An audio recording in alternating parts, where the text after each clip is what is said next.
नमस्कार मित्रों एवं छात्रों, आज मैं उपस्थित हुआ हूँ आपके समक्ष एक अच्छा सा वीडियो लेकर, अच्छा सा टॉपिक लेकर के।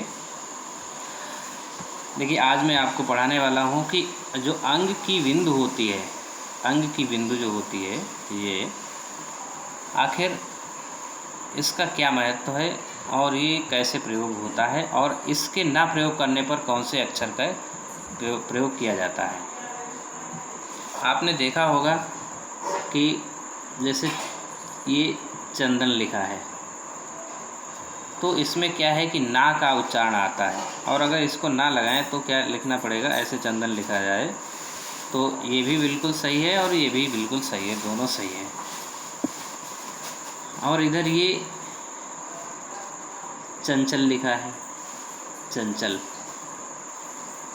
इसमें क्या है,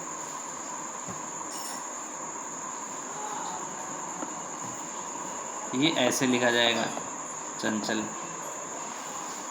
दोनों ही सही है, इधर भी सही है, इधर भी सही है। ये चंडिका लिख दिया है, ये लिखा है चंडिका, तो ये भी सही है, जिसमें आधा अड़ा लगा है, और इधर ये चंडिका ऐसे लिख दिया, ऐसे, ये भी सही है। अंक की बिंदी वाला भी सही है और बिना अंक की बिंदी वाला भी सही है। इधर भी अंक की बिंदी वाला सही है, बिना अंक की बिंदी वाला भी सही है। ये भी सही है और ये भी सही है। तो फिर ये ऐसा क्यों हो जाता है कि यहाँ पर इसमें आता है आधे आधे ना का उच्चारण आता है, इसमें या का आता है, इसमें अड़ा का आता है, और अगर ऐसे चंपक लिखें, चंपक है, तो इसमें माँ का आता है, ये चंपक है, ये ऐसे लिखा है। तो देखिए, इसमें भी बिंदु लगा है, और इसमें भी बिंदु लगा है, लेकिन इसमें अड़ा का उच्चारण आ रहा है और इसमें माँ का आ रहा है। इसमें भी बिंदु ऐसे ही लगा है चा के ऊपर, और इसमें भी लगा है, लेकिन इसमें ना का आ रहा है, इसमें या का आ रहा है। ये ऐसा क्यों होता है? ऐसा इसका क्या नियम है? इसका नियम है व्याकरण में कि जो भी स्पर्श व्यंजन है, स्पर्श व्यंजन जो मतलब का से लेकर के माँ तक जो व्यंजन है वो कैसे है? स्पर्श व्यंजन है। और इनके 5 वर्ग हैं। कौन कौन से वर्ग? का वर्ग, चा वर्ग, टा वर्ग, ता वर्ग है, और पा वर्ग। ये 5 वर्ग हैं। और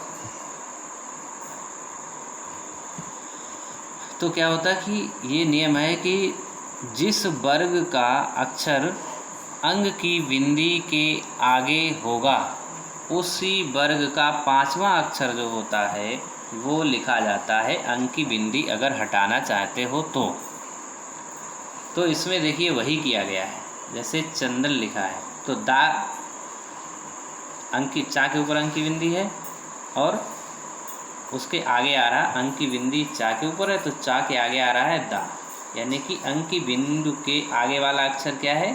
दा।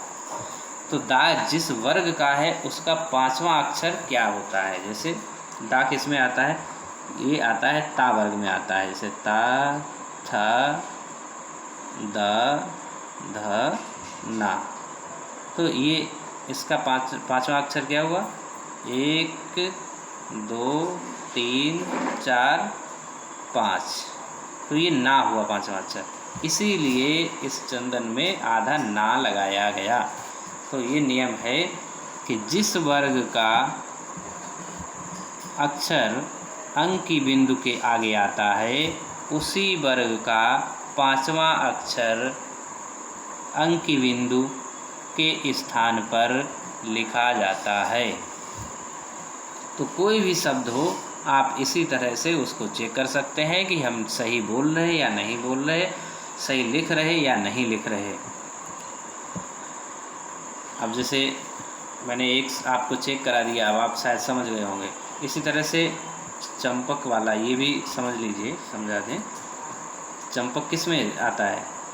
तो ये पा है, पा किस में है, पा का अपना वर्ग है तो पा वर्ग में है, तो ये पहला है पा फ व भ और माँ।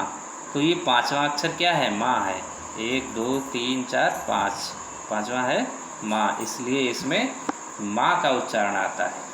और इसमें डा का पांचवा अक्षर क्या है, अड़ा, तो अड़ा का उच्चारण आता है। इसमें यहाँ है तो इसलिए यहाँ का उच्चारण आता है। इसी तरह से सभी में यही नियम लागू होता है। अच्छा, फिर आप ये कह सकते हैं कि जब अंग की बिंदी का कार्य पंचमाक्षर से हो रहा है तो इसकी क्या आवश्यकता थी। इसकी आवश्यकता ये थी, आपके कुछ अक्षर ऐसे हैं जिनका ना तो कोई वर्ग है और ना पंचमाक्षर है, जैसे या, रा, ला, वा।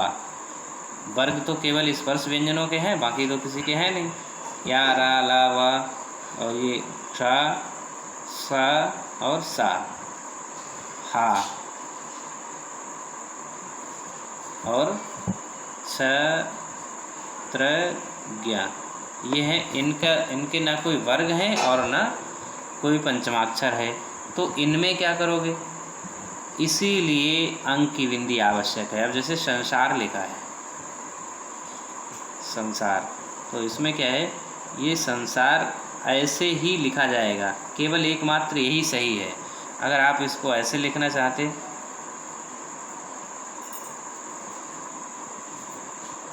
ये रॉन्ग है। ऐसे अगर आप लिखना चाहते तो ये भी रॉन्ग है। अगर आप इसको ऐसे लिखना चाहते, पंचमाक्षर लगा के ऐसे, इस तरह से, तो ये भी रॉन्ग है। अगर ऐसे लिखना चाहते, ये वाला यहाँ लगा करके, तो ये भी रॉन्ग है। तो सभी प्रकार से ये रॉन्ग है, केवल यही सही है। तो अंग की बिंदी के आगे जब इनमें से कोई अक्षर आएगा तो अंग की बिंदी हटा करके आप दूसरे तरीके से उसको नहीं लिख पाएंगे। इस बात का हमेशा ध्यान रखना है। अंग की बिंदी के आगे इन अक्षरों के आने पर अंग की बिंदी का महत्व ज्यों का त्यों रहता है, उसको हटाया नहीं जा सकता, बदला नहीं जा सकता। चलिए आज बस इतना ही। इसके बाद फिर कोई एक अच्छा सा टॉपिक लेकर आपके समक्ष उपस्थित होंगे। तब तक के लिए धन्यवाद, नमस्कार, जय हिंद।